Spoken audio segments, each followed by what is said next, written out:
coupe du verre ancien? Oui, c'est du verre ancien, du verre au mercure. Ah, C'est-à-dire qu'on... couper alors. Voilà. C'est tout simple. Ah, ça a l'air tout simple. Vous allez voir, c'est pas très compliqué. Ah, On appuie ou pas? Ah oui. Dans quel sens? Il faut appuyer. Et vous Comme le ça prenez comme un crayon, exactement comme ça. Et c'est parti. Ah, ça fait un joli bruit déjà.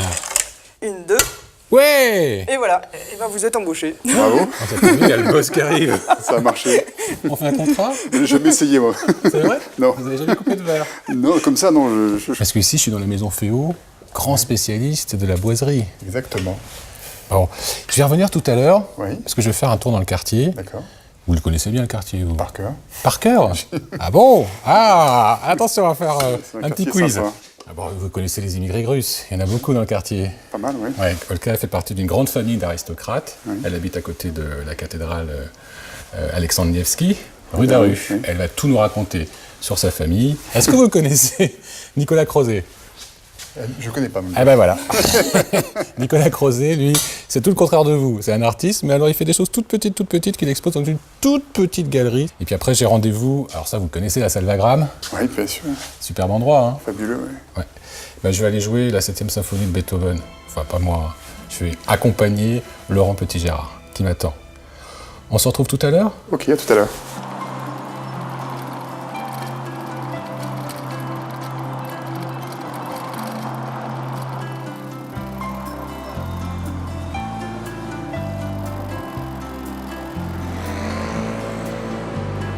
Allez, active optionnel, active Abrico, c'est 15 €, allez, allez. Allez, fais l'Abrico, fais l'Abrico.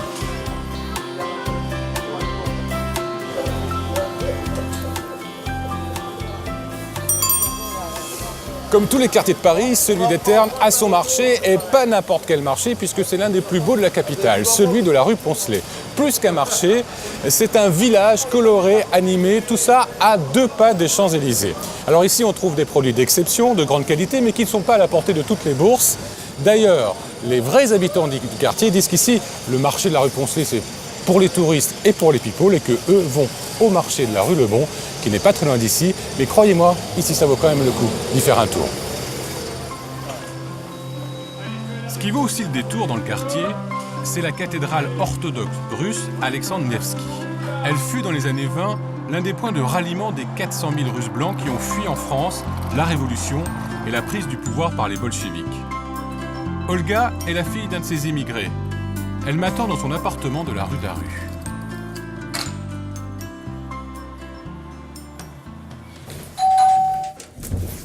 Ah, bonjour. Bonjour Olga. Bonjour. Je suis contente de vous voir. Comment on dit bonjour en russe déjà? Здравствуйте. Oh là là. Здравствуйте. Zdravstvuyte. Да, чудно. Очень хорошо. Vous avez dit quoi après? J'ai dit parfait. Чудно.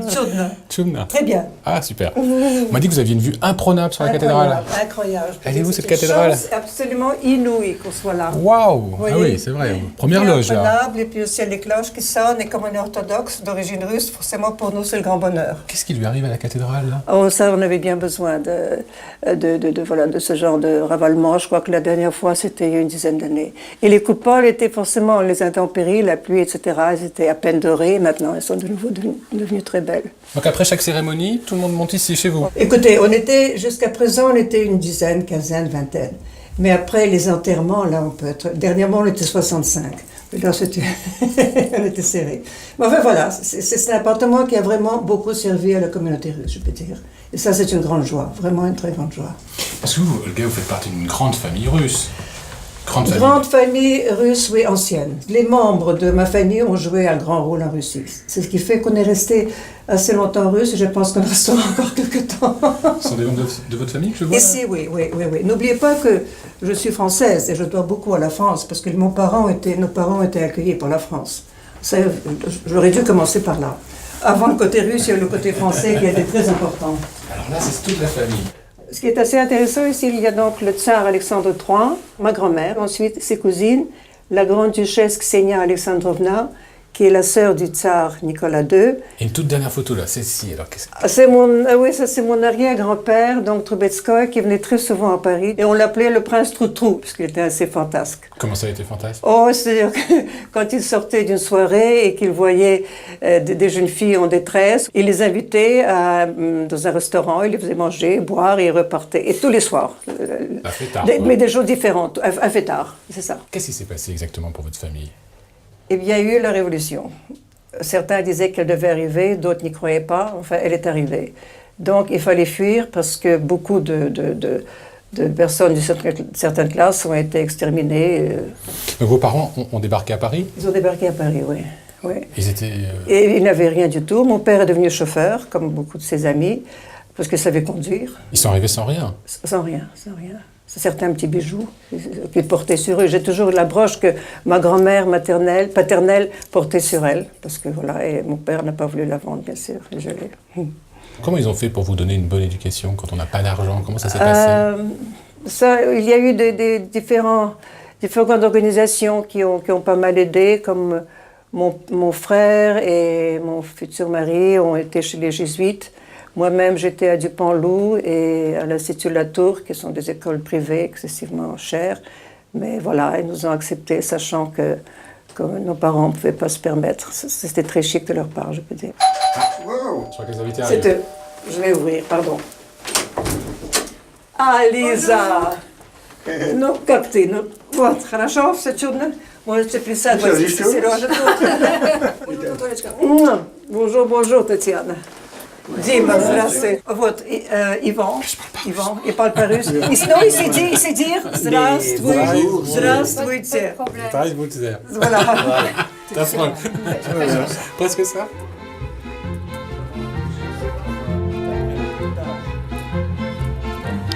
Waouh. Ah. Et все, ce qui veut dire, et c'est tout est là, voilà. Ça, c'est un goûter russe traditionnel? Oui, c'est-à-dire que ce sont les zakouski, les hors d'œuvre, qu'on prend avec la vodka. Et ça va bien. La vodka passe bien quand on mange beaucoup de choses salées et grasses. Alors, les pirochki, il y en a donc au chou et à la viande. Pelushki. Pirochki. Pelushki. Oui, ça veut dire petit gâteau. Un pirog, c'est gâteau. Et pirochki, diminutif pour un petit gâteau. Eh bien, écoutez, on attaque. Dis, mais tu pourrais peut-être m'aider à verser la vodka, s'il te plaît. Je vais demander. Moi, je prends de la traditionnelle classique. La traditionnelle classique, bien. Annoncez en télé. Bon, voilà. On y va. Oui.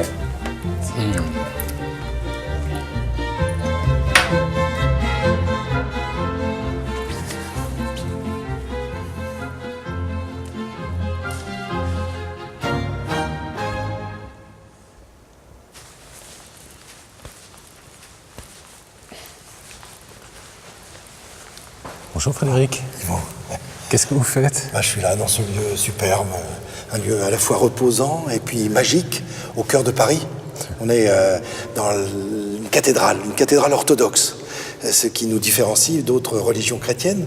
On est dans une cathédrale orthodoxe qui a été bâtie comme une église d'abord, et puis qui est devenue cathédrale par la suite. Alors, on a implanté cette cathédrale ici, dans cette rue d'Arru, parce qu'il y avait une forte communauté russe tout autour dans le quartier. Alors tout autour, mais dans Paris, j'ai envie de dire plus largement. Et en fait, le terrain, c'était un terrain favorable, qui était disponible, un peu terrain vague, et on a permis de la construction de cette église dans les années 1840. Mais il a fallu trouver des sous, parce que le tsar voulait bien donner un petit peu de sous de sa poche, mais il a fallu faire, si j'ose dire, la quête un peu pour demander à tout le monde d'intervenir. Et figurez-vous que non seulement la communauté orthodoxe a donné beaucoup, mais aussi les protestants, mais aussi les catholiques, c'est-à-dire l'ensemble de la chrétienté a aidé à la construction de cette église qui va devenir encore une fois cathédrale, avec le soutien derrière aussi de l'empereur français Napoléon III. Autour, dans le quartier, on a juste seulement 2 rues à consonance russe. Oui, notamment celle qui est face à cette cathédrale, qui est la rue Pierre-le-Grand, en hommage de ce grand tsar qui a laissé son nom à Saint-Pétersbourg. Saint-Pétersbourg, c'est le bourg de Saint-Pierre, c'est donc de Pierre-le-Grand. Donc on a cette rue-là, et puis la rue de la Neva aussi, qui est le nom de ce fleuve qui va se jeter au pied de Saint-Pétersbourg, justement, et qui est lié au saint homme à qui on a dédié cette cathédrale, Alexandre Nevsky, Nevsky. absolument. Alors, qui était Alexandre Nevsky? Alors, Alexandre Nevsky, c'est un personnage extraordinaire pour les Russes. Il a vécu au XIIIe siècle. Il s'est battu contre les Suédois sur les rives de la Neva. Il les a écrasés là pour éviter qu'ils n'envahissent entièrement la Russie. Et du coup, il est devenu le saint homme de la Russie. Et le fait de les écraser sur les rives de la Neva va lui donner son surnom de Nevsky. Alexandre Nevsky. Alors, tout l'ensemble est classé depuis les années 1980, est classé monument historique, ainsi qu'un lieu absolument extraordinaire, un vrai trésor, à l'intérieur de cette... Je vous emmène le voir. C'est où? Mais il faut sortir, mais vous allez voir, c'est extra.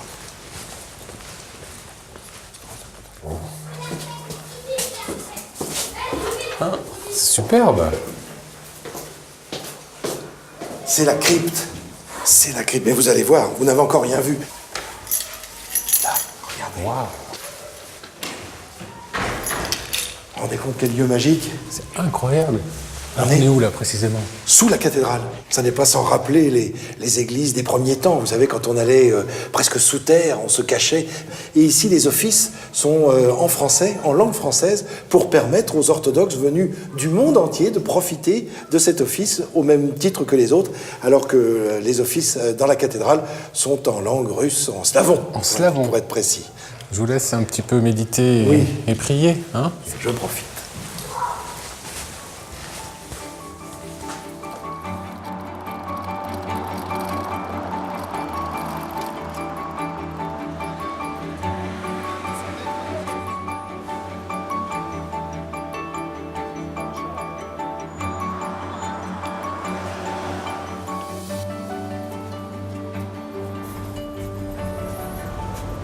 Bonjour, Bonjour, je peux regarder? allez-y. Qu'est-ce que c'est? Une vitrine d'exposition pour mon travail. Donc c'est quoi? C'est une galerie d'art? C'est une galerie... C'est ça, la plus petite galerie parisienne en activité. Elle est ici rue Poncelet. Elle est ici rue Poncelet. C'était quoi avant? Une vitrine à l'abandon, une vitrine qui n'exposait rien. J'ai changé sa vocation pour en faire un lieu d'exposition parisien. Ce sont des vraies sucettes, ça. Ce sont des prototypes de futures sucettes. On peut les sucer. Quand elles sont en chocolat, oui, celles-ci sont des prototypes d'exposition. Ah d'accord. Alors ça, vous appelez ça? C'est une œuvre d'art pour vous? C'est un travail... C'est un travail artisanal plutôt. Ouais. Comment vous l'avez appelé cette galerie? La galerie Nicolas? La galerie vitrine Nicolas, mais encore une fois, comme ça s'apparente à du graffiti dans la rue, c'est presque, je suis entre la galerie et le graffiti. Ça interpelle un peu les gens du quartier? Les commerçants et toute la vie de la rue apprécient le changement d'ambiance dans la vitrine. Et on a peu de recul sur un petit trottoir comme ça, mais ça interpelle les gens, notamment la nuit parce qu'elle est allumée. C'est bien, vous n'avez pas de patente là? Non. Vous n'avez pas de... Non, vous non, donnez non, rien non, à la mairie? Absolument pas, non. Ça c'est cool. Vous n'avez pas long à faire pour faire les vitrines? Vous. Non, Ça va. non, c'est pas un gros travail. À bientôt. À bientôt.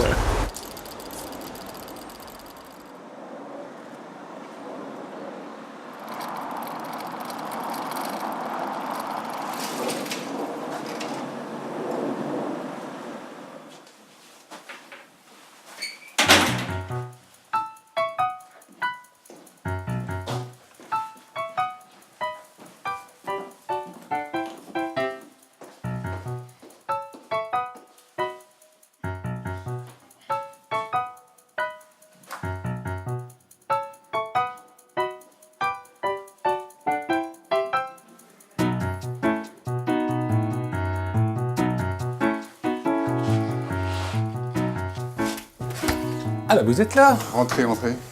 Rebonjour. Ça va? Non, c'est pas facile de vous trouver ici. C'est un petit peu chaotique, un peu c'est immense. labyrinthique.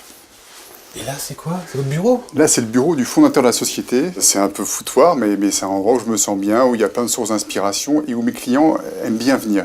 Alors racontez-moi un peu l'histoire de cette maison. Ça a commencé quand et comment? C'est ici depuis 1886. Donc c'est Monsieur Fournier qui a monté cette société, qui était spécialisée dans les décors anciens. Donc il avait ici jusqu'à 90 personnes, il y avait 1600 mètres carrés. C'était une époque magique où il y avait des chantiers extraordinaires à Paris. Il y avait des bâtiments de 2000, 3000 mètres carrés pour des milliardaires de l'époque. Alors c'était un personnage assez incroyable, Monsieur Fournier. Oui, il avait monté une très belle société. Il logeait donc une partie de ses ouvriers dans la rue. Il avait au sein qu'une quinzaine de familles qui travaillaient ici. Pendant la guerre, une bonne partie des employés sont partis au front et une bonne partie n'est pas revenue. Et c'était lui qui allait annoncer aux familles les décès et compagnie. Donc en 17, il a fait une dépression et il en est mort. Et qu'est-ce qui s'est passé après? Qu'est-ce qu'elle est devenue cette maison? Après, elle a vivoté, à mon avis, pendant 1 an. Et juste après la guerre, il y a un repreneur qui a racheté la société et qui l'a fait durer jusqu'à la fin des années 50. Qui est la date à laquelle mon grand-père a racheté la société. Mais mon père et moi n'avons pas le même métier. Mon père était décorateur. Et moi, je suis fournisseur de décorateurs. Et on travaille partout, de l'Australie jusqu'à la côte ouest américaine, dans l'hyperluxe pour des gros clients. Parce qu'ici, on fabrique plus, hein. On fabrique, mais en province et en banlieue. Les ateliers sont à Champigny-sur-Marne. Et le stock, il est à côté. Le stock est à côté. On a environ 250 décors complets du XVIIe siècle aux années 1970. Ça prend beaucoup de place, et puis c'est 200 fragments qui sont éparpillés. Et vous arrivez à retrouver tous les morceaux? Non, parfois il y a des morceaux qui disparaissent pendant 15 ans et on retombe dessus après, et c'est assez compliqué à gérer. Vous me montrez tout ça? Ok, on y va.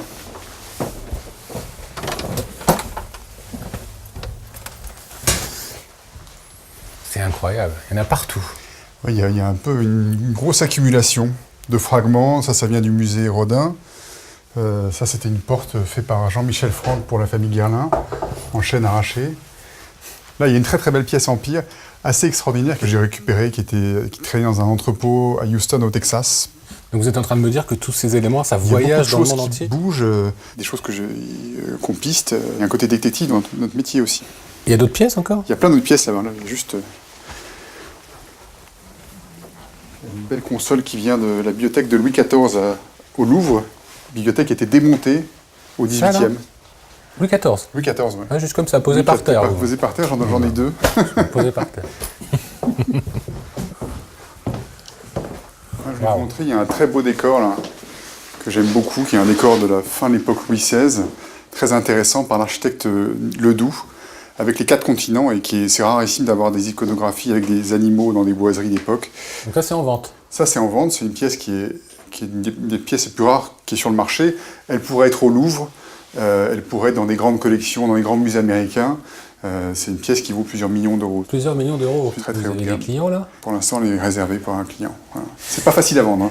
Je peux toucher? Bien sûr, allez-y. Alors, tout ça, on a l'impression que c'est du plâtre, mais c'est du chêne naturel. Oui, c'est ça. Et tout ça, c'est sculpté. C'est un peu surprenant. On a l'impression que c'est. Voilà. On dirait du faux, mais c'est pas du faux. Et c'est vraiment sculpté à la main, dans la masse. C'est magnifique comme travail. C'est assez extraordinaire. Ouais. Ah bah là, on est dans un autre univers, là. Là, on est au cœur de la machine, non? Oui, là, c'est la cour. C'est un peu le centre névralgique du bureau. C'est un endroit où il y a une très belle hauteur sous plafond. Il y a quasiment 12 mètres sous verrière.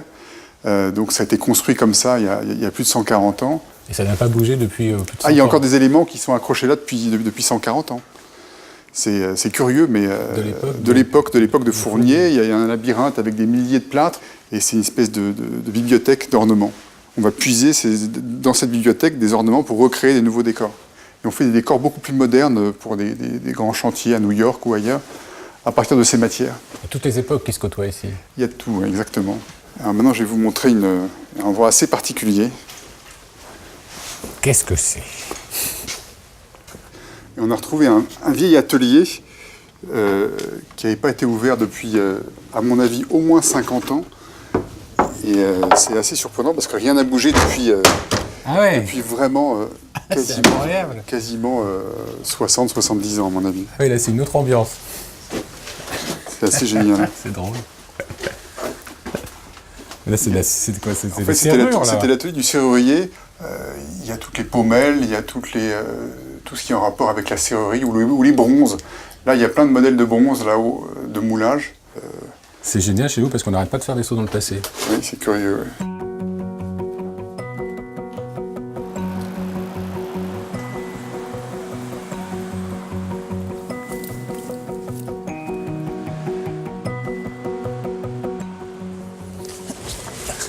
Bonjour. Bonjour Yvan, Comment ça va? Ça va très bien. C'est incroyable. La dernière fois que je suis passé en quartier à Avenue Wagram, vous allez me dire ça fait longtemps, il y avait encore le théâtre de l'Empire. qui accompagnait tous mes dimanches après-midi avec Jacques Martin. Et puis là, il n'y a plus de Théâtre de l'Empire et il y a la salle Wagram dans le fond. Qu'est-ce qui s'est passé? Et souvent, on fait la confusion entre le Théâtre de l'Empire et la salle Wagram. En fin de compte, le Théâtre de l'Empire, c'est là où il y avait le fameux Jacques Martin, tous les dimanches, que vous connaissiez. Il y avait un tunnel pour passer sur cette salle qui était complètement cachée derrière. Et le Théâtre de l'Empire a explosé à cause d'un ballon d'eau chaude. Et à la place, on a construit un hôtel, qui est un hôtel Renaissance, et on a découvert la salle Wagram derrière. Et on a fait une rénovation pendant plus de 3 ans. Les fresques que vous voyez là étaient cachées sous ça de plâtre, on les voyait pas, et donc la salle a retrouvé ses lettres de noblesse il y a maintenant 6 ans. Là, on est dans le style art déco, mais là, oui. C'est pas son époque, cette salle. Non. Avant, c'était un bal, en fin de compte. C'était un bal d'Ourlan. C'était une guinguette. Et puis, la salle a été créée en 1865 par Adrien Fleuret, l'architecte. Et là, cette salle a eu une vie encore de bal. Puis après, elle est venue sur une salle de fête. Je trépigne un peu, on va la voir la salle. Voilà. Ça sera mieux. On y va. On passe par où? On va monter. Hein, allons-y.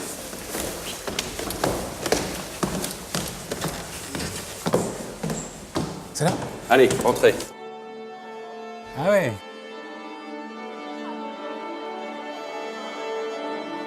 Alors là, Pascal, on tombe en pleine répétition, là. Alors là, vous ne pouvez pas tomber mieux. Là, nous sommes dans ce qu'on appelle le corps orchestre. Nous avons l'orchestre colonne qui est domicilié de son merveilleux chef, Laurent Petit-Gérard. C'est parce qu'on veut ne pas faire une salle comme on peut en trouver d'autres, de réunion. On veut lui donner une âme. Et la musique nous permet de donner cette âme. Et c'est pour moi un rêve un peu d'enfant. Voilà, je me suis enfin peut-être allégé l'héritage que j'ai eu en reprenant cette salle. Vous vous sentiez un peu quelque part obligé de perpétuer cette tradition-là? On n'est jamais obligé de rien, mais à un moment ou à un autre, lorsqu'on a la chance de se trouver dans un lieu mythique, on a tous un peu tendance, un peu d'envie de dire voilà, je vais peut-être apporter ma petite pierre à cet édifice-là. Vous vous souvenez la première fois que vous êtes rentré dans la salle? Oui, j'ai eu un choc. J'ai eu un choc parce qu'on m'en avait parlé. Je connaissais aussi le couloir sordide dont on parlait tout à l'heure pour pouvoir venir. Et quand j'ai revu cet endroit, là, je me suis dit, c'est merveilleux. Je vais vous faire même une confidence. Lorsque je l'ai repris, je me suis marié et j'ai voulu que personne se marie avant moi dans cette salle. Mais cette salle a eu déjà plein d'autres vies. Ici, où vous êtes, là, il y a eu un ring et Cerdan a boxé ici. Non. Si, Marcel Cerdan a boxé ici. Lino Ventura a géré cette salle pendant 3 ans et a fait des combats de catch ici. La Calas a chanté ici, sur ce balcon. Vous avez tous les grands jazzman qui sont venus ici. Sidney Bechet, Oscar Peterson, Lionel Hampton. Donc cette salle, elle a une histoire musicale et une histoire sportive. C'est ce qui fait, à mon avis, la seule spécificité dans Paris d'avoir une salle pareille. On va laisser l'orchestre se préparer. Ok. Merci Pascal. Et c'est moi qui vous remercie.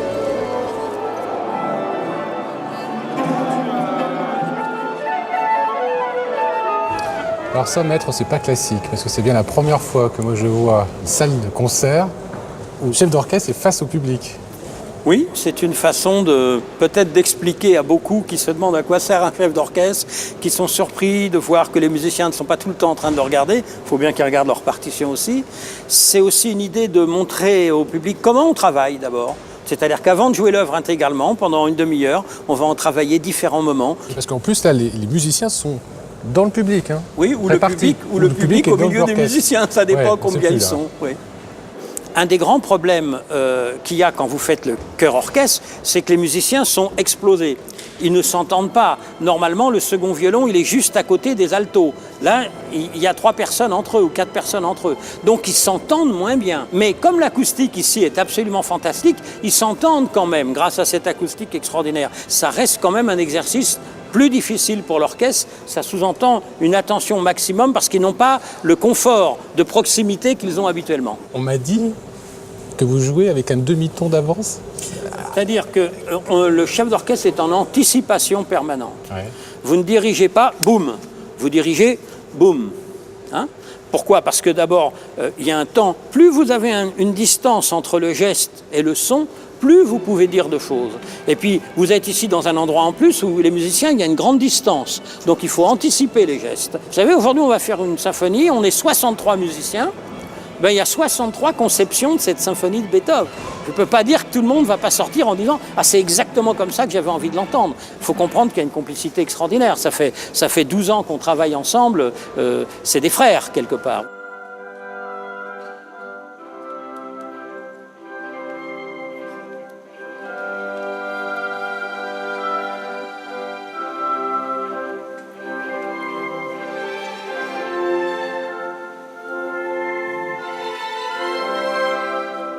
Vous êtes un tout petit peu derrière.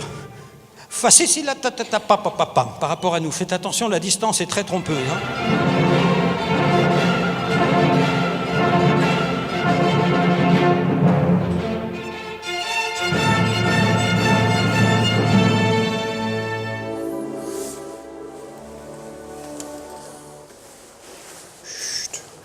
On va terminer cette émission en musique avec Beethoven. Je vous assure que c'est une expérience unique que de vivre cette 7e symphonie au cœur de l'orchestre. Vous pouvez voir ou revoir cette émission sur notre site internet france3.fr. Vous pouvez aussi venir me parler sur les réseaux sociaux, me donner vos coups de gueule, vos coups de cœur, vos bons plans. On se retrouve la semaine prochaine pour un nouveau numéro de Paname.